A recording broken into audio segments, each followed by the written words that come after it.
Hello అత్తమ్మ గారు. చెప్పండి అల్లుడు గారు, బస్ ఎక్కరా? ఎక్కడున్నారు? ఇక్కడ బస్ స్టాండ్ లో చూస్తే ఒక్క బస్సు కూడా కదలట్లేదు. అంతా స్ట్రైక్ అంట. మా పరిస్థితి ఏంటి ఇప్పుడు? అయ్యో అల్లుడు గారు, ఇక్కడ కోడికూర ఉడుకుతోంది, గారెలు ఏగుతున్నాయి. మీరు రాకపోతే ఆ కోడాత్మ శాంతించదు.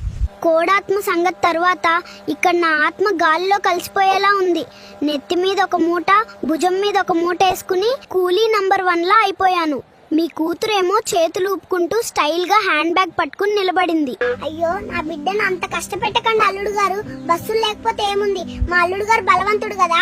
ఆ మూటలు పట్టుకుని నడుచుకుంటూ వచ్చేయండి. మీ ఊరు మా ఇంటికి పక్క గల్లీలో లేదత్తమ్మ, 10 ఊర్లు అవతలుంది. నేను అక్కడికి వచ్చేసరికి ఆ కోడి ముక్కలు కాస్త శిలాజాలు అయిపోతాయి. అయ్యో అల్లుడు గారు, మీరు రాకపోయినా నా కూతుర్నైనా ఏదైనా ఫ్లైట్ లో పంపించండి.